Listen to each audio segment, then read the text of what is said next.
Hello everyone, royal kitchen कट्टा या YouTube चॅनेलवरती तुमचं मनापासून स्वागत आहे।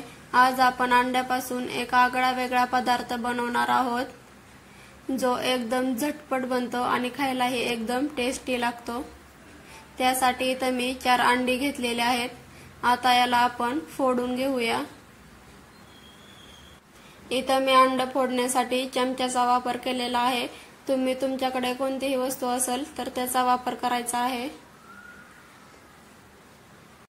हा अंड्याचा पदार्थ आपण इडलीच्या पात्रामध्ये करणार आहोत, त्यामुळे याला तुम्ही अंड्याची इडली म्हणलं तरी चालेल।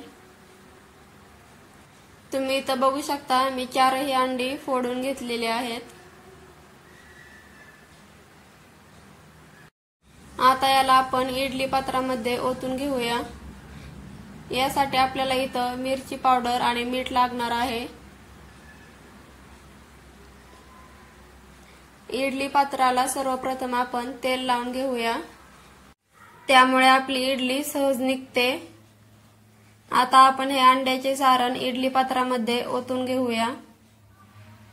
आपल्याला अंड फोडून डायरेक्ट इडली पात्रामध्ये ओतून घ्यायचं नाही, तर ते अगोदर एका भांड्यामध्ये आपण ओतून घ्यायचं आणि नंतर आपण इडली पात्रामध्ये सोडायचं।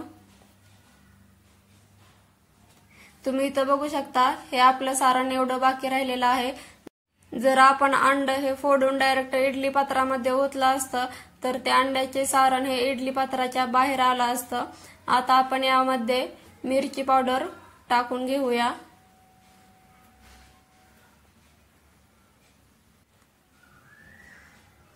तसेच आपण यामध्ये मीठ घालून घेणार आहोत। यामुळे आपल्या अंड्याच्या इडलीला आणखीन चव येते। आता आपण हे इडलीच्या भांड्यामध्ये ठेवून शिजवून घेऊया।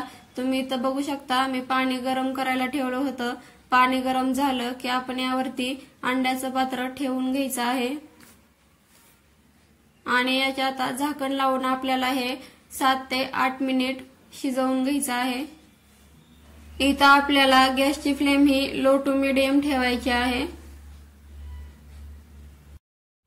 इडलीला लावण्यासाठी आपण मसाला बनवून घेऊया। यासाठी इथं थोडंसं बेसन घ्यायचं आहे। आता आपण यामध्ये मिरची पावडर ओतून घेऊया आणि चवीनुसार मीठ टाकून घेऊया। आता यामध्ये आपल्याला आणखीन थोडेसे मसाले घालून घ्यायचे आहेत। अर्धा टेबलस्पून गरम मसाला घ्यायचा आहे आणि अर्धा टेबलस्पून धना पावडर घ्यायची आहे। आता हे आपण पाणी ओतून हलवून घेऊया, मिक्स करून घेऊया। बरेच जण इथं बेसन घेत नाहीत, फक्त मसाले लावून घेतात, पण जर आपण बेसनाचा वापर केला तर आपली अंड्याची इडली ही आणखीन क्रिस्पी बनते आणि आणखीन टेस्टी लागते। थोडंसं पाणी ऍड करून आपण हा मसाला बनवून घेणार आहोत। तुम्ही इथं बघू शकता या कन्सिस्टन्सी मध्ये आपल्याला मसाल्याचे बॅटर बनवून घ्यायचं आहे। तुम्ही इथं बघू शकता मी अंड्याच्या इडल्या काढून घेतलेल्या आहेत। आता आपण यांना मसाला लावून घेऊया। आपल्याला इथं इडलीला मसाला हा दोन्ही बाजूने लावून घ्यायचा आहे। तुम्ही इथं बघू शकता सगळ्या बाजूने आपल्याला मसाला लावून घ्यायचा आहे। आता याच पद्धतीने आपल्याला सगळ्या इडल्यांना मसाला लावून घ्यायचा आहे। आता आपण हे शॅलो फ्राय करून घेऊया।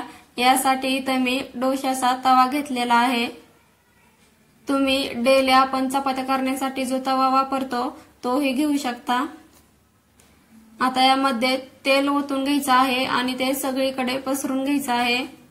आता यामध्ये आपण इडल्या सोडून घेऊया।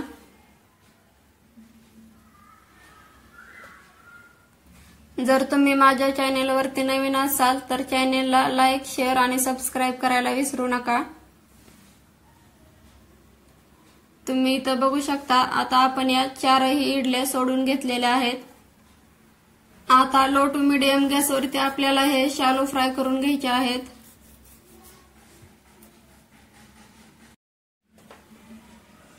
तुम्ही इथं बघू शकता खालच्या बाजूने आपल्या इडल्या फ्राय झालेल्या आहेत। आता यांना आपण पलटून घेऊया।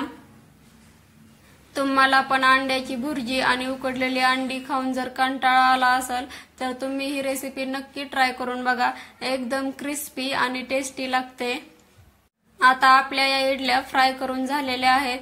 आपण यांना काढून घेऊया.